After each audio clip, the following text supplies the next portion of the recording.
Can we turn off the recording?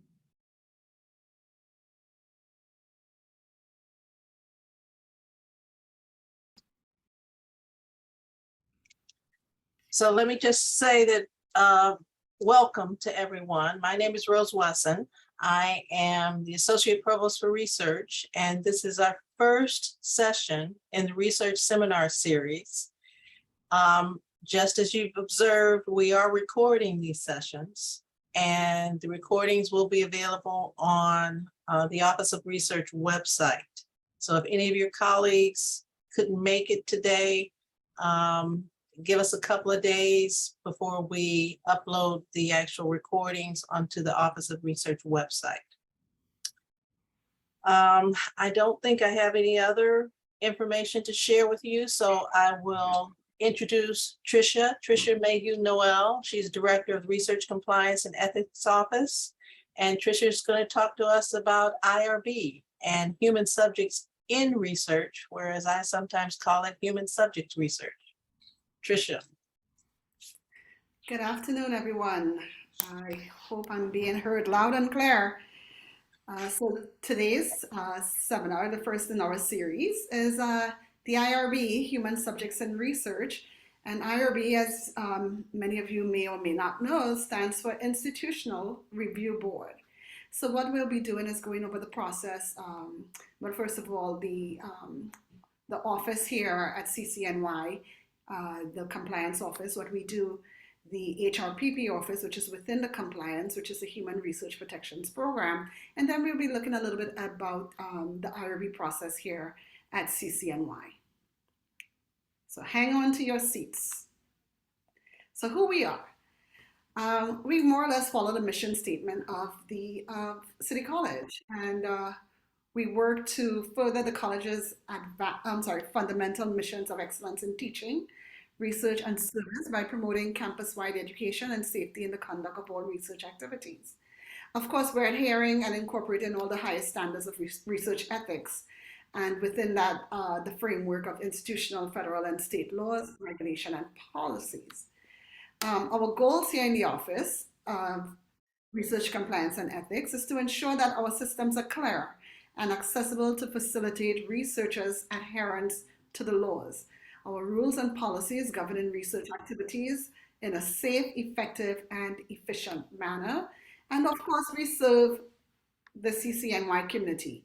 And that consists of all of you who are engaged in research, our faculty members, our staff, our postdoctoral scholars, graduate and undergraduate students who are all involved in research.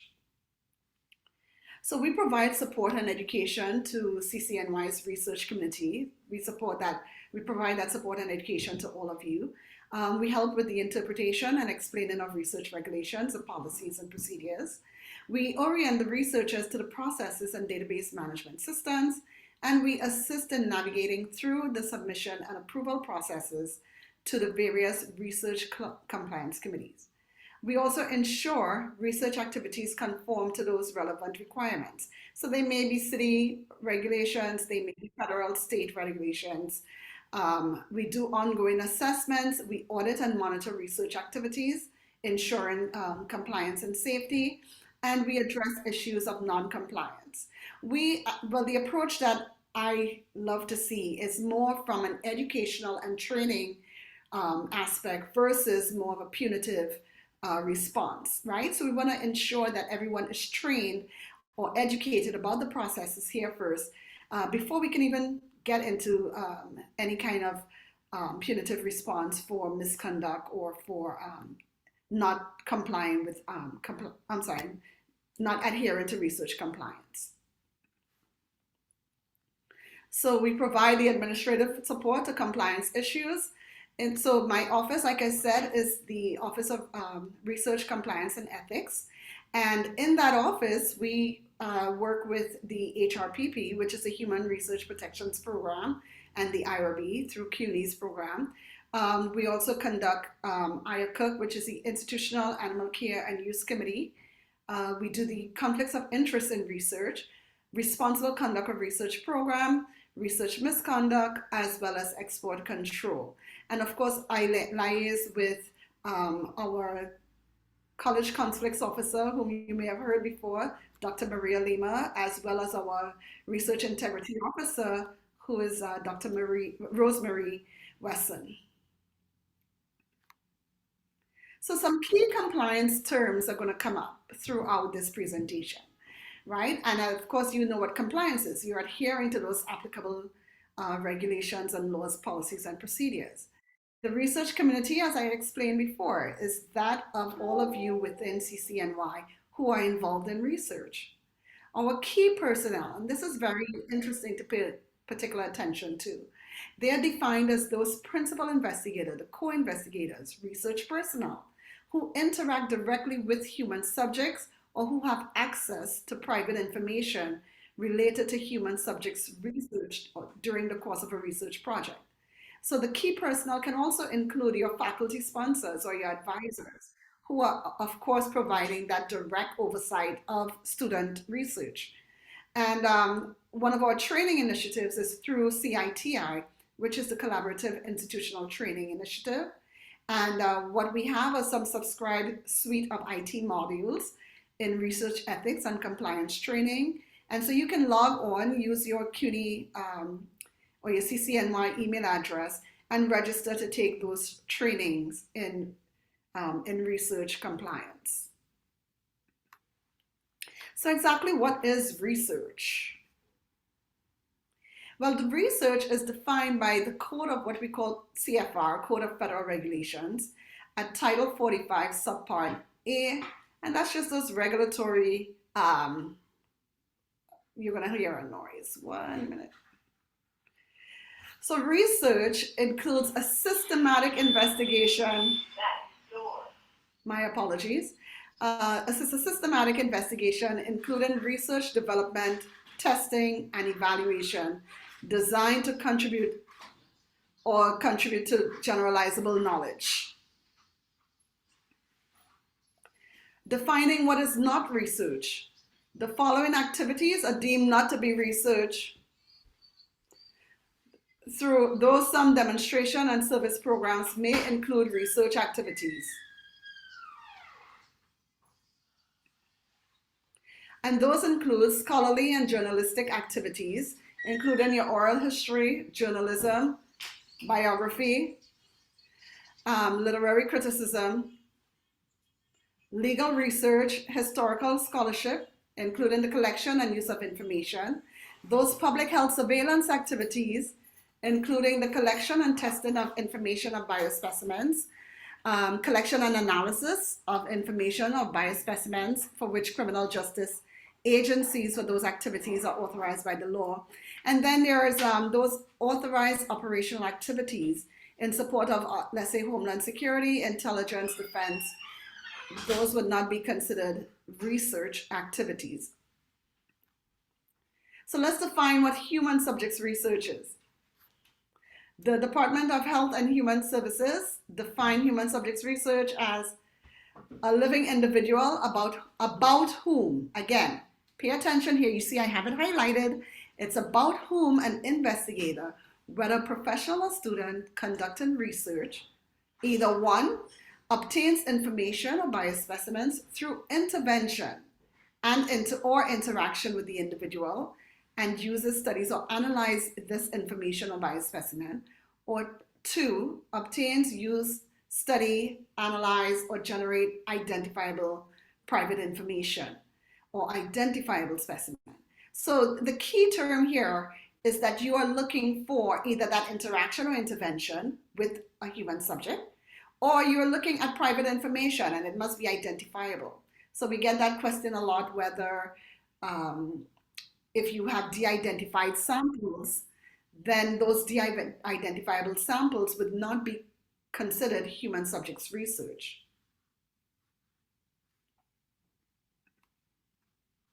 So here it goes into those key terms that I just called out. The intervention, which includes physical procedures, or which you're gathering these biospecimen. So they can be like a venipuncture, blood pressure reading, weight measurement on a scale. So swabbing, if you were to get buccal swabs of the mouth. So those would be an intervention.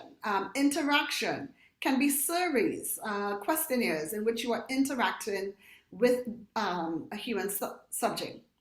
And those private information, it includes that behavior in which the person can reasonably expect that no observation or recording is taking place. So if you're in a public setting, you know, if you're in that public setting and you're doing research in that public setting, a person in a public setting can expect that their privacy would be maintained. So you can do observational research as long as you're not inserting some type of stimuli into that observation. And we'll go more into that later on. Identifiable private information is that information in which the identity of the subject is or may readily be ascertained by the investigator, and any identifiable biospecimen. But again, see the key terms there: identifiable biospecimen, identifiable private information, interaction, intervention. Those are some of the key terms we look for to determine when someone is conducting human subjects research, because a lot of research can be conducted without that human interaction, without an intervention, or without using private information. It would just be research. But the IRB is looking at those studies that are engaging human subjects research. So our program here at CCNY is run by CUNY's Office of Research Compliance. And our program is referred to as a Human Research Protection Program, or the HRPP program. And the CUNY Office of Research Compliance established 3 panels in which they call the Universal Integrated IRB, or UI-IRB, for full board reviews and 21 human research protections program. So we have just about a research protection program in each school within CUNY. There are some 1 or 2 schools that I believe may not have an HRPP program, and in such case, CUNY kind of doubles up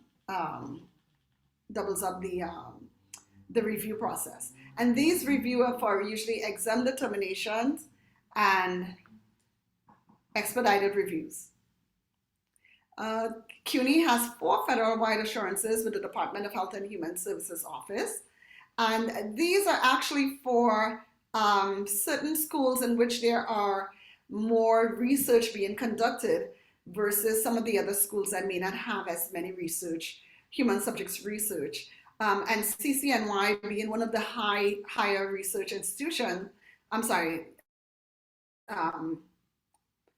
research submissions, we have specifically been assigned our own FWA, or Federal Wide Assurance, and it's 18637. So sometimes you may need to put that on an application, and you can always email me if you don't have it readily available, and I could just let you know what it is. The office is, of course, our office, the HRPP office, is again within that Research Compliance and Ethics office that I just informed you of. And we serve as the first point of contact for you, the faculty, the staff, the students who may become involved in human subjects research. So what is it that we review, right? And how is it that we determine whether we should review this as an IRB? So the following 3 criteria must be met for review. So it must be research, which is a systematic investigation designed to contribute to generalizable knowledge, right? It must be research 1. Check that list: systematic investigation, generalizable knowledge. 2, it must be human subjects, living individuals, data about the subjects, whether it's through an intervention or an interaction, or it must be identifiable private information. And 3, CUNY must be engaged. So it's either our agent or an employee who acts on behalf of CUNY. They are obtaining data through intervention or interaction, or they're obtaining identifiable private information, or they're obtaining informed consent, or all of the above. And oddly, CUNY is also engaged if none of these activities are being done, but if we receive the funding. So if we are the main funding, if we are the, I'm sorry, funded organization, and all the other activities or all the research activities are occurring elsewhere, um, it still engages CUNY in the research because we are the main funded agency, I'm sorry, funded organization. So that's very interesting to know because a lot of people may think, well, okay, I've been funded through a particular grant, but none of the research procedures are being done here. They may be done at another university or may be done at a community center. But the fact is that CUNY received the funding engages CUNY in the research. So these are the different types of IRB review we conduct in the office. We can make a non-human subjects research determination. So again, if that's being done, we're looking to see whether it meets the criteria of being human subjects and being research, right?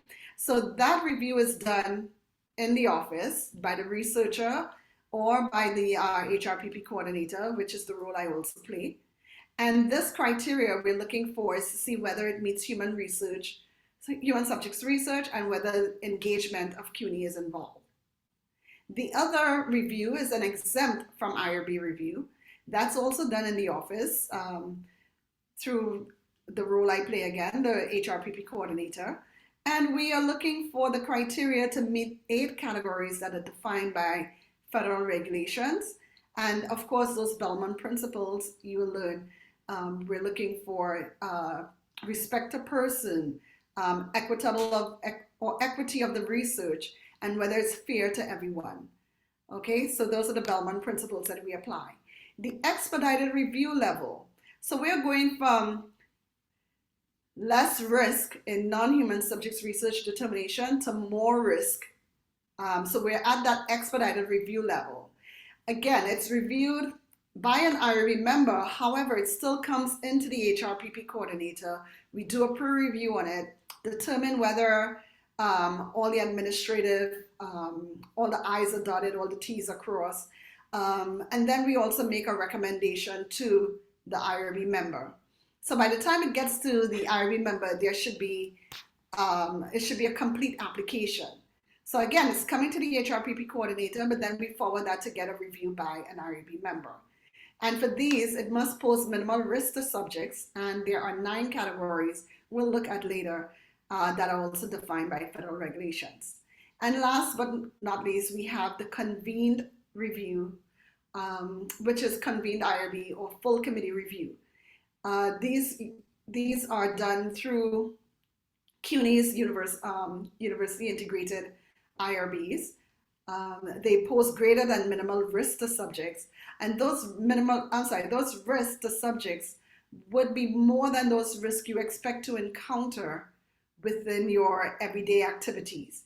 So sometimes you may find if someone is at a hospital, an ill person is at a hospital and they're receiving treatment, whether let's say kidney failure, and they're asking to do a particular study with this particular group of patients, right, or subjects. The risk that they may be facing unless they get in blood drawn might not be a risk that would be greater than what they anticipate because of their illness. So when we look at risk, we're looking at those that pose a greater than minimal risk to subjects. So the types of review. Projects that are not requiring review, and we had went over those earlier. Oral history projects, in which these may be open-ended interviews, and they document a historical event and or generalized findings. However, if this historical event was based on a particular cultural group, let's say, then you may find that your oral history project may look more like it may require review and a determination because it's no longer specific to the historical event, but it's looking at the actual cultural findings or findings of a cultural group. Scholarship teaching and learning and educational activities. These would include your dissertation and your poster sessions. If the results are going to be limited or disseminated right within CUNY, then it would not be requiring an IRB review. Some of these activities may be for educational purposes only, and they may not contribute to generalizable knowledge. Of course, those would not require IRB review. Quality assurance and quality improvement activities. And these evaluate specific programs or procedures when the primary intent is solely for internal assessment or improvement, with no plans to publish or present the results outside of CUNY. Some quality assurance or some programs, let's say you're running a program in which you need to not only assess, but you're going to conduct research to determine how the program ran and how the students did, or how persons were within the program, and you are going to now publish that within a publication, then it may also now need IRB reviews. So when in doubt, of course, always contact our office and we'll be there to guide you for that. So we spoke about the different types of review, and I said that the exempt review is conducted by my office, the HRPP office at CCNY, and we look for these 8 categories as per the revised common rule or the 2018 requirements. There used to be 6 categories, and since 2018, it was revised, and we now include 8 categories. The IRB determines and documents the exempt status of these categories. We look at some research that may include secondary research, but again, having that identifiable private information or identifiable biospecimens. We allow for provisions in audiovisual recording, and it's no more than minimal risk. So the project is a minimal risk study. However, with the restrictions, these projects may not apply to prisoners, and there are restrictions regarding children. For instance, you can look at documents or records or medical records of children under an exempt review. However, you may not have an interaction or intervention with children because they would not qualify for an exempt review. The project would not qualify for an exempt review. With the exempt review and the new changes, these are also exempt from a continuing review process, though the IRB still likes you to check in after 3 years or so, or even to submit closeout reports such that we now know that you have completed the exempt project. So exempt reviews also include research on regular and special educational instructional strategies, whether you're doing educational tests, surveys, and interview procedures, and they may include visual or auditory recording. These exempt review may also be for observation of public behavior, as long, again, that you do not have you're not inserting any stimuli into the observation, such as something as simple as throwing a ball to see someone's behavior, right, to observe their behavior. If it doesn't include a stimuli, then we can look at it under the exempt review. Existing documents, data, and specimen, especially if they're publicly available or identifiable. Some benign behavioral interventions. Taste and food quality and consumer acceptance, which we don't see many of. And then studies of federal benefits. Excuse me.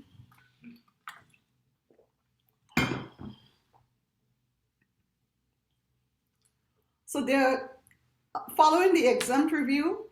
If a project is a minimal risk and it doesn't meet the category of exempt reviews, excuse me, we then look at it on the expedited review level, in which there are 9 categories of review.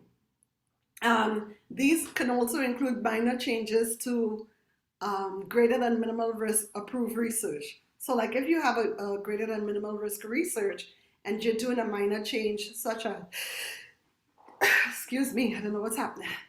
such as personnel changes, right? Or you're just doing something like administrative change to the application, then it may go for an expedited review.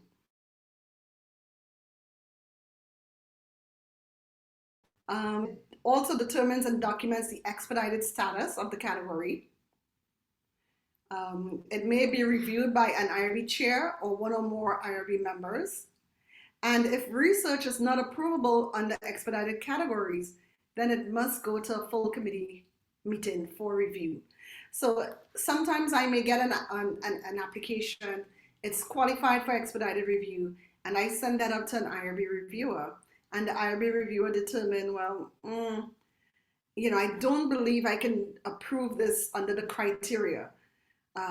It's not that they send it back and say your project is not approved.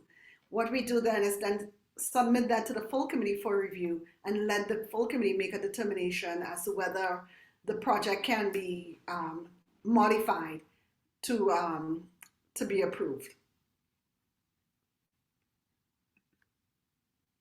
So some examples of expedited review we include research with drugs and medical devices, some blood samples, depending on the amount of blood that you're taking, and over a certain number of days.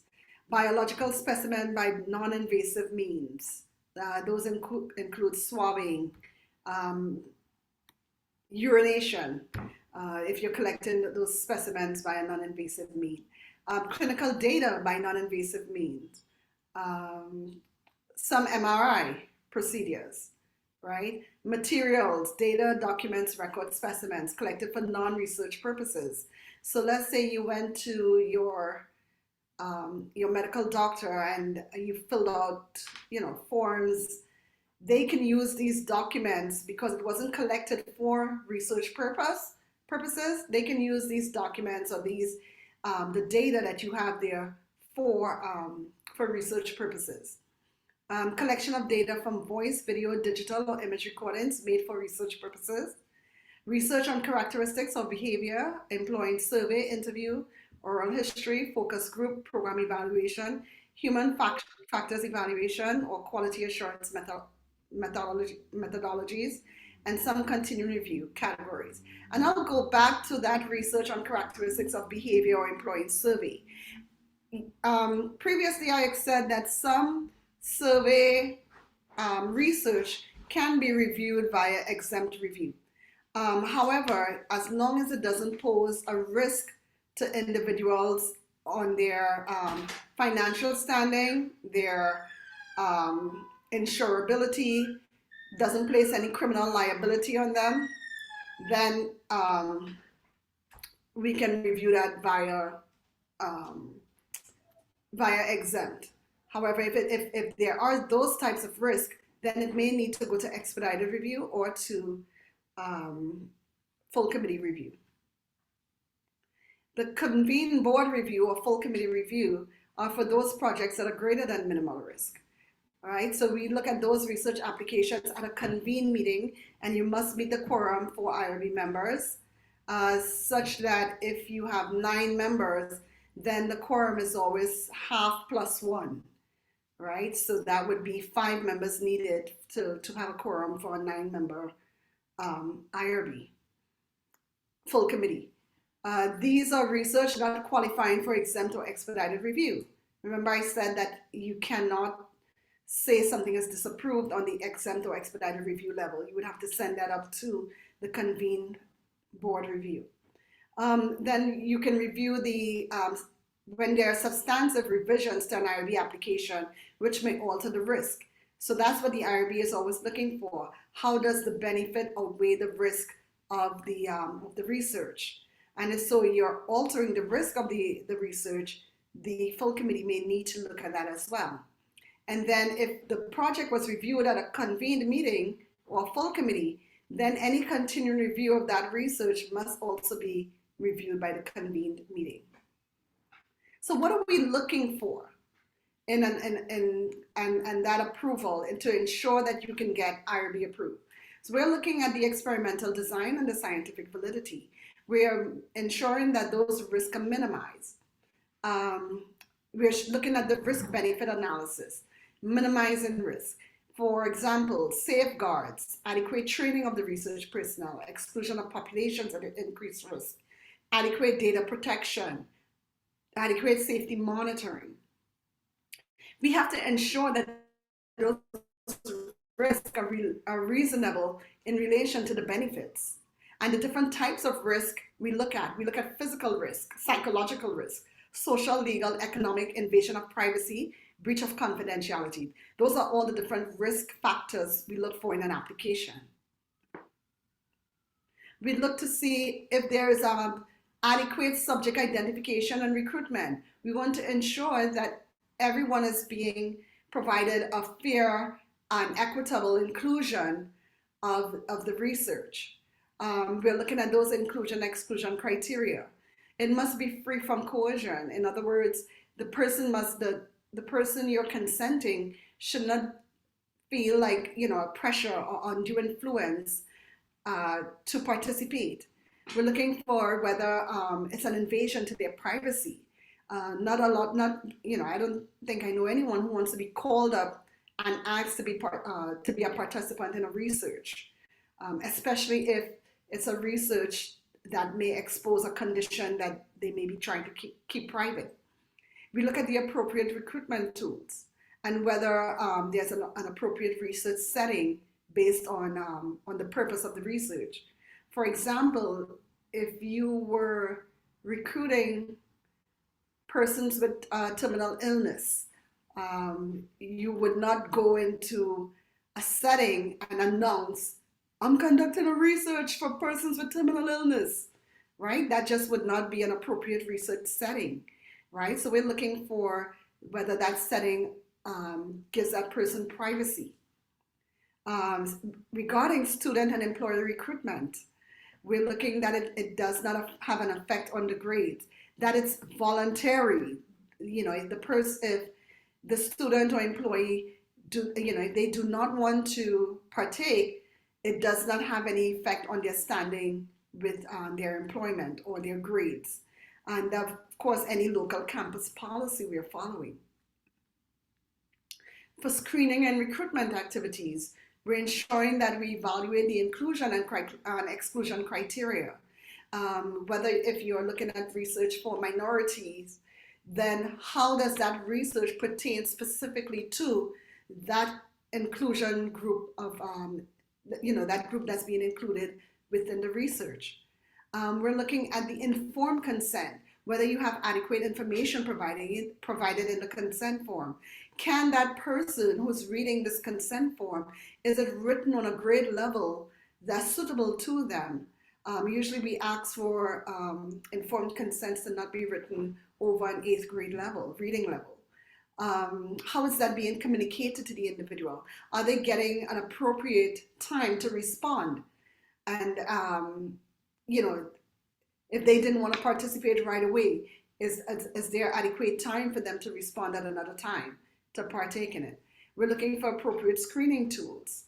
The informed consent is a process, and the documentation of that is a process.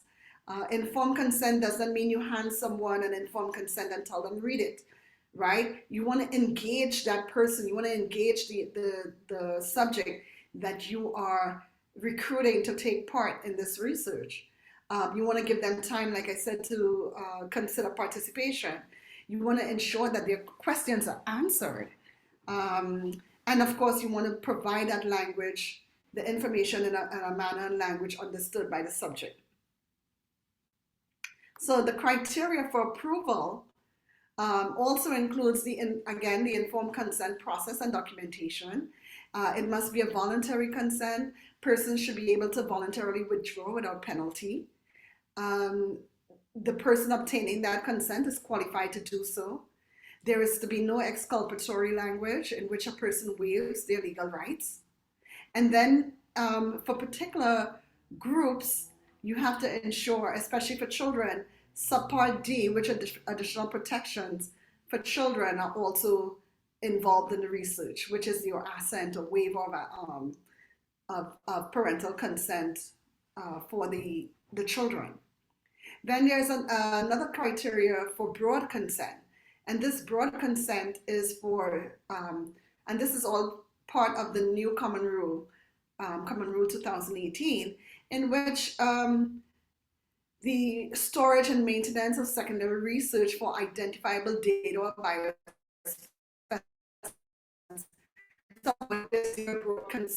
use of that storage and maintenance and using this for secondary research. I don't know if you guys have ever seen the story of Henrietta Lacks or the HeLa cells, in which this particular person, they used her cells to develop stem cell lines from it without their consent.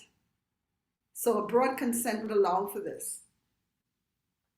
The IRB criteria for approval also includes the waivers of informed consent. So sometimes it might not be practical to always give documented informed consent, document meaning a signature. So you can waive that requirement for a signature, especially if you're doing research over the internet, right?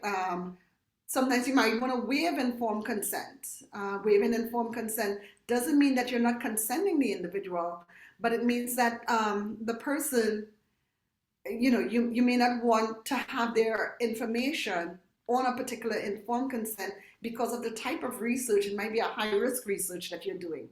You can also alter some of the informed consent sections that may be required, or you can waive broad consent. We could request for waiver. We also are looking for conflicts of interest, whether the existing or potential financial conflict exists, or a conflict of commitment. Can the researcher adequately conduct this particular type of research?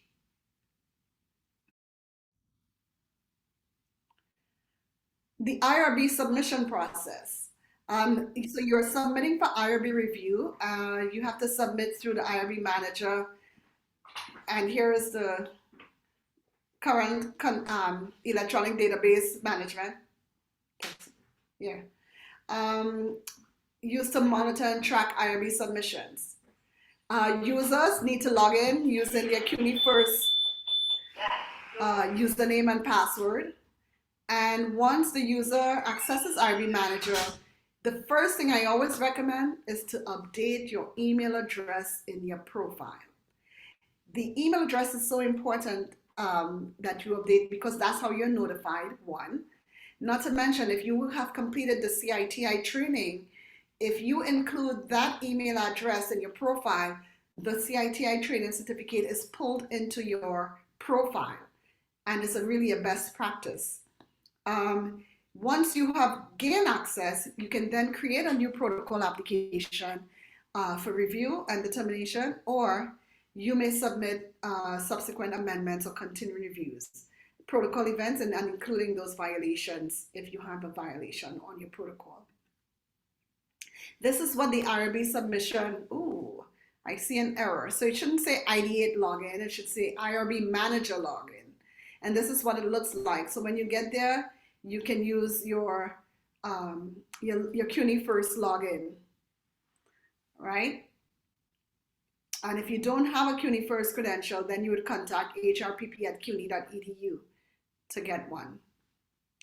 So the different types of application you can submit. You can submit an application for non-human subject determination, or the investigator can make that determination themselves. But again, when in doubt, please contact us. The application types are required for non-exempt human subjects research, for review via expedited review procedures, and for review by the convened IRB. Your training is to be completed on CITI website, which is www.citiprogram.org. And you can complete the human subjects research, which is required, as well as anyone conducting research, whether it involves human subjects or not, or it involves animals, or it just may involve any type of research. You need to do your RCR training as well. That is mandated for all researchers. As a faculty advisor, your responsibilities are also in guiding your junior researchers in this whole process. You're looking at the overall project. You're ensuring the feasibility of the project. You're ensuring that there are sufficient resources to complete the project and that the student is adequately trained to conduct the project. You're guiding that junior researcher in conducting this research. Once you've done that, you are also responsible for the review of the submission. You want to ensure that the submission is complete and that it's accurate. You want to ensure that there are consistencies across the documents. You want to check language and grammar. And you also want to ensure compliance with CUNY policies, applicable regulations, and sponsor requirements. And it's a great teaching time to teach your students about the different ways in which you can do research. So we were going to look at some scenarios in which this is considered human subjects research, and I can engage all of you now in the discussion. You can place your information, your responses within the chat, right? So let's take a look at whether this particular scenario is human subjects research. We have Professor X is evaluating a physician's assistant program at the CUNY School of Medicine and the NCLEX pass rate for their nursing students. The students will be asked to report their results within 6 months of graduation. Professor X will report the results back to the provost to justify modifying the curriculum if needed. They do not intend to publish, present, or share the results outside of CUNY. Do you think this is human subjects research as per the regulations? If you can place your responses in the chat.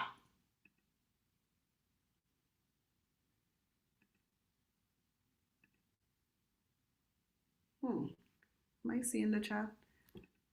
Yes. Okay, I don't see anyone respond. I guess we're not moving on until we get a response. Is this human subjects research? I have 3 respondees and 2 are from my office. Thank you for your participation. Okay, let's go. 5, 4, 3, 2, 1. Okay, so is this human subjects research? Think about it. It's they're evaluating the program. It's for the provost. The results will be sent to the provost, and there is no intent to publish or present outside of CUNY. No, this is not human subjects research because it's being used for internal evaluation and improvement purposes only. In order for it to be considered human subject, it must be designed to develop or contribute to generalizable knowledge. I think I have another one. Scenario 2, is this human subjects research? Professor Y is interviewing survivors of the Rwandan genocide. They intend to use the interviews to document the historical event without drawing conclusions about the participants whom they're interviewing. Is this human subjects research? Let's get your response. Oh.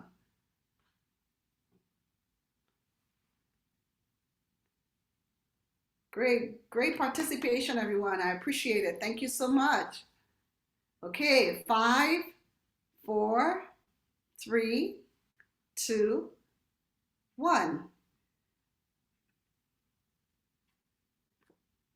No, it isn't, because again, this would be one of those oral history projects, right? It's because they're collecting data about the event and not about the participants. So this is not considered human subjects research.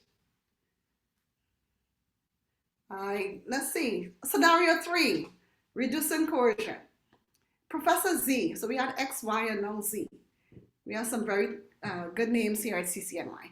Wants to evaluate a new teaching method they have developed. They intend to publish the results and share them with the teaching community.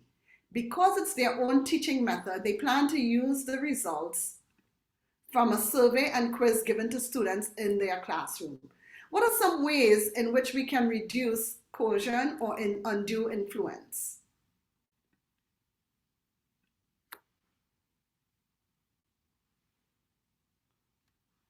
I see I have a question from David Matthews. I'll come back to the response, David. I won't forget you. Is there any way we can, okay, de-identifying the response, that's good. What are some ways we can reduce the coercion here? Well, there are different ways. If they're doing this with their classroom or with their students, the professor is doing this with their students, you think of yourself in a student's position. You know, you might feel obligated to want to participate because you may think it may affect your grade. So one of the ways, right, is make their grade not dependent on participation. It's voluntary. You have to make this voluntary as well. But you can also have a teaching assistant come in and hand out the surveys or hand out the surveys, right, for completion. They can get an internet-based consent for an online survey. Again, not collecting identifiers such as name and email is really good. You can collect minimal or no demographic information that could directly identify the participant. State clearly in the recruitment and consent that this is entirely voluntary and it would have no effect on participant grades, and the professor will not know who does or does not participate. And again, request a teaching assistant to distribute the survey. I think this might be the last one. Investigator A would like to conduct research on sex workers in New York City. The research team will be interviewing sex workers directly. What are some potential risks to these participants, and how can we mitigate these risks? I know I see time is running short, and I want to field some questions, but there are legal risks to these participants. And these participants in their project, it could out them as sex workers and detail their engagement in criminal activity. It also bears some social and reputational risk as well. So how you may mitigate these risks? Don't let them sign a consent form, right? So that way you can't link the signed document back to their participation. If you're interviewing, you're going to interview in a private location. Yes, you want to protect their identity. You want to delete any contact information used to set up the interview times, you know, such that if a breach were to occur in confidentiality, the person's information would not be exposed. You want to provide compensation in cash rather than by check, and deleting those audio files as soon as they're transcribed. Encryption is also a great way, password protection, and control of the data between the team members. Sometimes you can even apply for a certificate of confidentiality to protect the individuals. Great, thanks for joining. I want to open up, and I know I had a question, I believe, from David Matthews. Did you want to ask a question?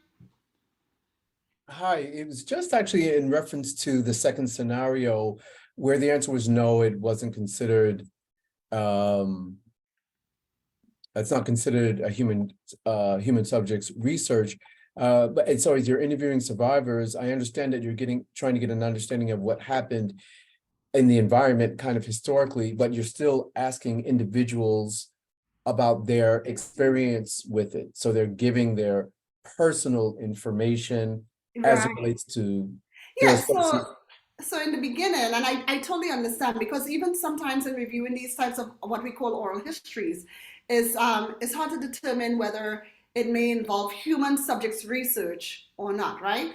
And so remember, we define human subject research as a systematic investigation designed to contribute to generalizable knowledge in which you are drawing conclusions here. But here in this, they are interviewing about this historical event and not necessarily about the individual. So the research is not about the participant, it's actually about the event, right? So in that case, and you're not drawing those conclusions, we don't see it as human subjects research. That's not to say it's not research, but it just doesn't meet the criteria for meeting human subjects and meeting human subjects research in which it's integrated. Thank you. You're welcome.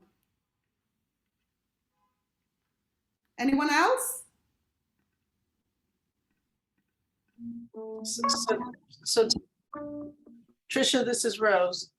So how long do these reviews take, like an IRB manager? And I know there are different levels, if it's an expedited review or if it's a whatever other level. How long do they usually take? Yeah, yes, that is correct, Rose. So from submission, there's usually 5 to 7 days for reviews, 5 to 7 business days for a review to occur. Again, that's an initial review. Everything comes into the HRPP office, and then we kind of act like a triage in the office. From there, we triage whether it needs to go back to the investigator, whether it can go forward to an IRB member, or whether it's going to a full committee review. So if it goes to the full committee review, those meetings are held every 2 weeks. And then the deadline for submission for those meetings are 2 weeks in advance of that. So that can take, a greater than minimal risk study can take maybe about a month before it gets a review from a full committee. The expedited reviews, they come to us first. We have the 5 to 7 days, and then we may need to send that off to a reviewer, which allows another 7 days for their review. So those we can say take about 2 weeks before you can probably get a final determination. However, the initial is usually about no more than 7 days. And again, it all depends on how many projects are coming in. We tend to see more projects when people are on away. So usually like in the January terms or within the summer, surprisingly, we see a lot of projects in the summer as well.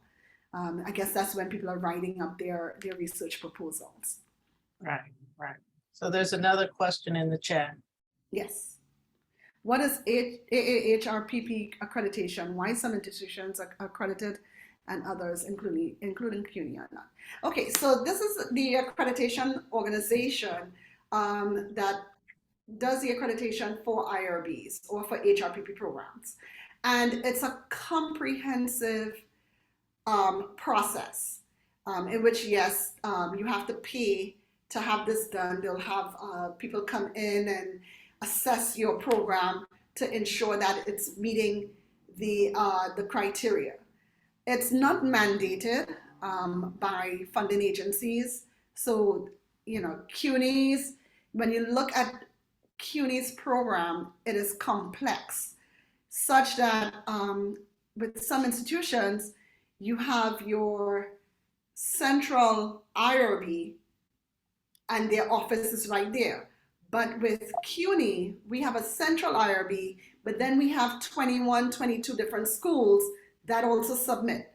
So for us to get accredited, it would require each program, each HRPP program being assessed, which would be all 21, 22 of them, in addition to the CUNY central office where the full committee reviews take place. So it's a bit of more complicated, I would say, maybe for CUNY. I'm not certain how SUNY does their IRB, if they're centralized like that as well. But for CUNY, because our program is centralized through the CUNY Office of Research, and then they have all the various HRPP offices, you know, they write the policies, and the policies are handed on to the HRPP offices. But you have to ensure now that each HRPP office is adhering to those policies as well. So it's a bit of a complicated process to gain the accreditation, but that's basically what the accreditation is about. I was trying to submit a collaborative grant with NYU investigator.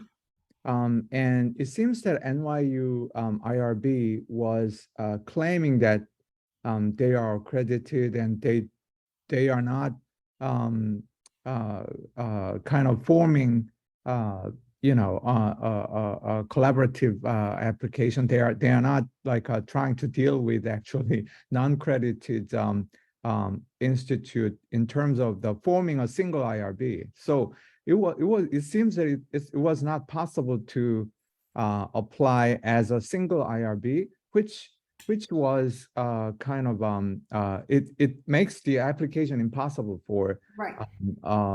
on a DoD application, for example? So I will give you a little heads up there. I worked, and is this, I'm sorry, is this NYU Medical or NYU? Medical school, yes. So I worked at the NYU Medical School when we were getting accredited through AAHRPP. The team over there when they were getting accredited. And yes, they were either the first within New York City. I believe they were the first we were the first at that time in New York City to have that accreditation. It was, it was considered a bit of a prestigious feat to have. And yes, there were talks of not having to work with non-accredited organization. However, with the single IRB, as you said, they would serve as the IRB of record because of their accreditation. They can serve as the IRB of record for when they're collaborating research with non-accredited organizations, and it's not a criteria to not have that organization participation just because they're not accredited. So it might be of a bit of a more difficult hoop to jump through, but it's not impossible. Okay, so my understanding was that I mean, it sounded like in DoD application instruction, it seems that if you cannot form a single IRB, with all the participating institution, that then you cannot like participate in that application. That was my understanding. Maybe, I mean, it might. I mean, I could be wrong, but yeah. So one of the other things that you can probably look at is probably having an independent IRB, such as like Brady, or one of them that is accredited to work as the IRB, which would be an accredited IRB, in working with NYU as well. And of course, you can always get more information from me on the side with that. I'd be happy to assist with that. okay, thank you. You're welcome. So yes, we're slightly over past 3 o'clock. So if you have additional questions, Trisha's email is on the screen. Feel free to reach out to Trisha. Thank you so much, Trisha, for the insightful and very thorough presentation. You're welcome. I just want to say that our next research seminar series will be a month from now, and it will be with Richard Belgrave. I don't have the whole thing. Richard Belgrave will be talking about biosafety, I believe is the topic. And we will send out reminders. We will send out the actual topics and the date, but keep an eye out because I don't have it in front of me right now. But I want to say thank you, Trisha. And if you have further questions about IRB, feel free to reach out to Trisha. Absolutely. Feel free to reach out. I'm always available to answer your questions. When in doubt, contact us. And as I said before, if any of your colleagues are interested, this presentation has been recorded and will be posted on the Office of Research website. So thank you again and have a good afternoon. Thank you.